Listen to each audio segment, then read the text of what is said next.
I'm Red, and welcome to this Red by Red r/entitled parents video, the Entitled Father Special. Today we have two stories about entitled dads. Let's get going! Our first story is Standing Up to My Entitled Father. I'm a Vietnamese Canadian immigrant.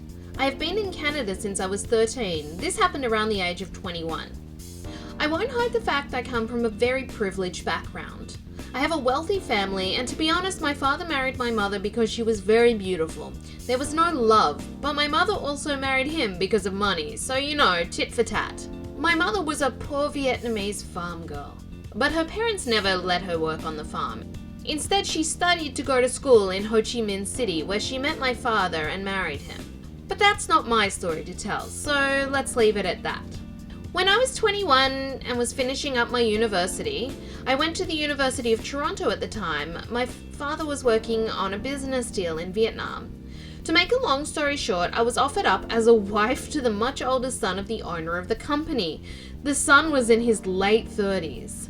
You will have to understand, light skin is a status symbol in Vietnam, and I'm very fair-skinned, so basically he used me as a bargaining chip. This is something I did not want. I had never been on a single date in my life, and if I was to marry, I wanted it to be for love. My father came to me and told me at the end of the month I would be sent back to Vietnam and I would be marrying this man I had never even met. I went to my mother in tears. I have a life and friends in Canada and was happy, and I would rather die than be made to marry someone like this. My mother is a very crafty woman and, didn't want the same life for her children that she had to live. She was very unhappy in her marriage, but really did it to give her kids a chance at a good life. My mother said to me, I know a way that you can get out of it, but you may not want to do it, and it will be painful. I was 100% ready to do anything. I was happy in Canada. I was at the last steps of getting my citizenship. My mother came to me about a week later and took me for a drive, and her plan was to basically make me dirt to my father and his family. She drove us to a mall. She didn't explain what was going on yet, but when we got there, she gave me a business card and said she had booked me an appointment at a shop. It was a tattoo shop. She said it was the only way she could think of to make me unacceptable as a bride. And that's the day I got my entire arm sleeved. A total of 12 hours sitting in a tattooist's chair. My father had not gotten home yet when I had made it to the house. But holy crap, when he got in, he yelled and screamed for what seemed like hours. And it was the literal next day he called the guy and told him I can't marry his son because I died in an accident. From then on, my father really thought of me as dirt, but I was free to make my own life choices. It would not be much longer after that I met the man I would fall deeply in love with and marry. I also discovered a love of tattoos and am now covered in them. My back, legs and shoulders. One arm is sleeved and I will get the other one done in a few months. Her father was using her to close a business deal. He was treating her like property. It's really sad that there are still cultures that think they can treat their daughters in particular like property. Oh, thank God she found a way out, and it turned out great for her by the sound of it.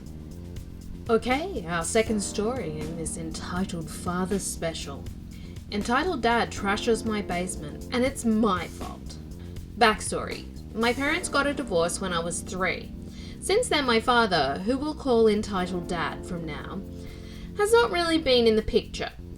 Imagine any stereotypical movie of a kid sitting on the front steps, bags packed, and ready to go, just to find out that something came up and the weekend trip has been cancelled. The rare times that Entitled Dad did pick me up, I was dumped off with my grandparents and he would suddenly become sick. This continued until I was 19 and moved out of my mum's house. This is when he finally decided to re-establish contact with me. Not because I'm his son, but because now he can try and use me to meet girls around my age.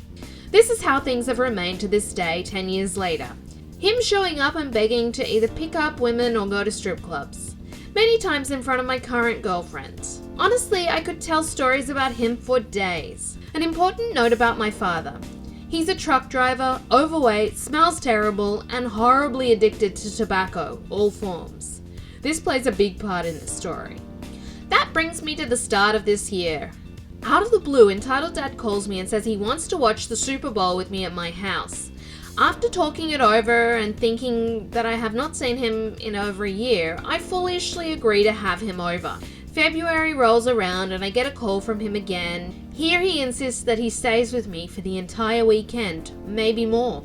After him pushing very strongly, I reluctantly agree again, thinking that it has been so long and things will be fine. Super Bowl weekend arrives, and that Friday, Entitled Dad came rolling into town. Within minutes, he is complaining about everything and anything, asking where the best place to meet women at is. At this point, I'm already regretting my choice to let him stay. But I am too far into it at this point.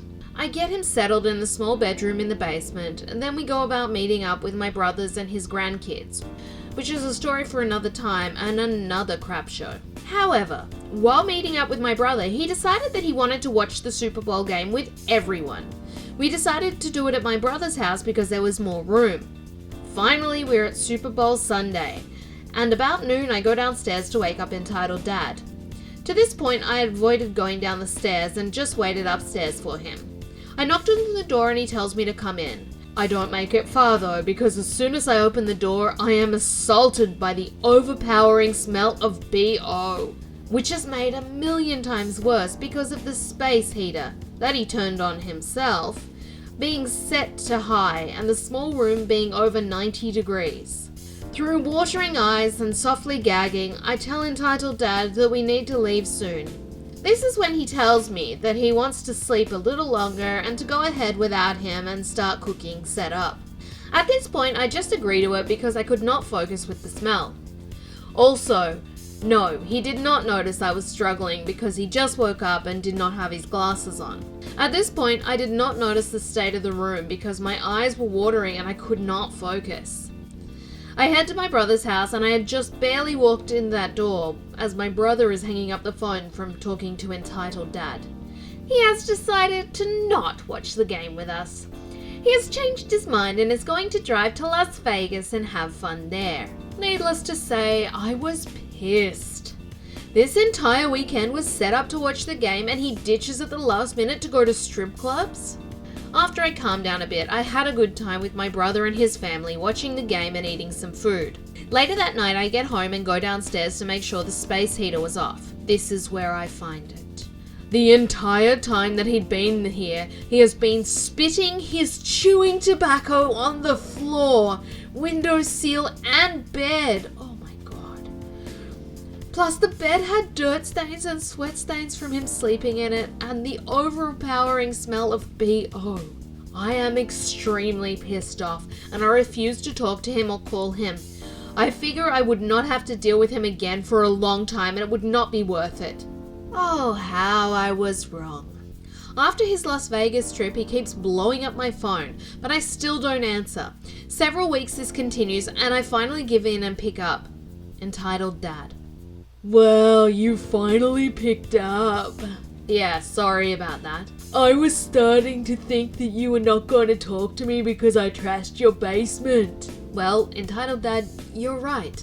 I did not like that, and I did not appreciate you treating my house and property like that. Well, that's not my fault. You didn't accommodate me. The space heater was too hot. I'm sorry the space heater got too hot, but that does not— Hey, I gotta go. He hangs up on me. Later on, I found out that he called two of my brothers. I have 3 older brothers. He told them I was horrible to him, that I was screaming and yelling. He told one brother that it was my fault because I did not provide him a trash can, even though Entitled Dad did not ask for one. The other brother, he told that I did not accommodate him right, but didn't go into details other than I yelled at him. The conclusion is nothing exciting. We are not talking and he's avoiding me. But to be honest, I would rather have it this way. Since I turned 19, he has never seen or treated me as a son, but as a buddy. Also, something I should clarify as well. The reason I did not call or yell at him is because it's not worth it. He's a 62-year-old man-child that still technically lives with his elderly parents and makes them take care of him when he's not on the road in his truck. If we confront him, then he just makes life hard for them and whines and complains to them. So, over the years we've learnt to deal with it on the rare occasions we see him and then send him on his merry way. I can't imagine being that entitled towards anyone, let alone my own children. Didn't you like that r/entitled parents entitled fathers edition? Read by Red? I know you did. So click that thumbs up and subscribe while you're at it, because there will be a new video tomorrow and the next day and the next day and the next day and the next day and the next day and the next day. Thanks so much for watching today, guys. Bye-bye.